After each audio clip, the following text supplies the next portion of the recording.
হুমকি বা ভয় দেখিয়ে ইরানকে আলোচনা টেবিলে বসানো যাবে না বলে সাফ জানিয়েছেন দেশটির প্রেসিডেন্ট মাসুদ পেজেশকিয়ান।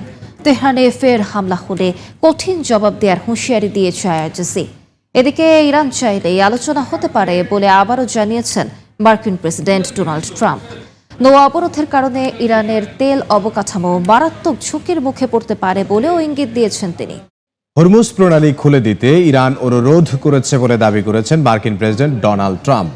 বলেন, ইরান অভ্যন্তরীণ সংকটের মধ্যে রয়েছে, কোনোভাবেই প্রণালীতে ইরানের নিয়ন্ত্রণ বা টোল গ্রহণ করা মেনে নেওয়া হবে না বলে হুঁশিয়ারি দিয়েছেন মার্কিন পররাষ্ট্রমন্ত্রী। অন্যদিকে শত্রুপক্ষ কোনো পদক্ষেপ নিলে যুদ্ধক্ষেত্রে কঠোর জবাব দেওয়া হবে বলে হুঁশিয়ারি দিয়েছে ইরানের সেনাবাহিনী।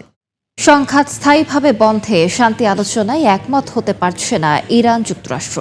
পারমাণবিক কর্মসূচি থেকে শুরু করে হরমুজ প্রণালী এমনকি ক্ষতিপূরণ নিয়েও নিজেদের অবস্থানে অটল তারা। কাতার ভিত্তিক গণমাধ্যম আল জাজিরার প্রতিবেদন বলছে 5টি কঠিন শর্তে আটকে আছে যুক্তরাষ্ট্র ইরান শান্তি চুক্তি। লেবাননে যুদ্ধবিরতির মধ্যে ইসরায়েলি হামলায় অন্তত 8 জন নিহত হয়েছেন। নিহতদের মধ্যে রয়েছে বেসামরিক নাগরিক থেকে শুরু করে উদ্ধারকর্মীরাও।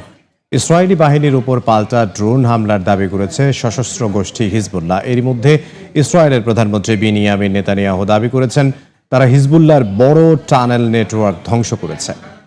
গাজা সিটিতে একটি গাড়ির ওপর বিমান হামলায় অন্তত 4 ফিলিস্তিনি নিহত হয়েছেন।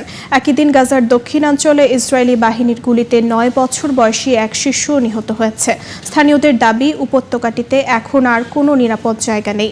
এদিকে পানি সরবরাহ বন্ধ করে ইসরায়েল গাজাবাসীকে শাস্তি দিচ্ছে বলে অভিযোগ করেছে আন্তর্জাতিক চিকিৎসা সংস্থা। উপত্যকার পরিস্থিতি ধীরে ধীরে আরও খারাপের দিকে যাচ্ছে বলে সতর্ক করেছে জাতিসংঘ।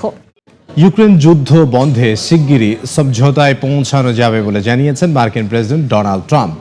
এ বিষয়ে পুতিন জেলেনস্কির সঙ্গে আলোচনা হয়েছে বলে গণমাধ্যমকে বলেন তিনি। এদিকে সংঘাত বন্ধে কূটনৈতিক প্রচেষ্টার মধ্যেও রাশিয়া ইউক্রেন পাল্টাপাল্টি হামলায় 16 জন নিহত হয়েছেন, আহত হন অন্তত 10 জন।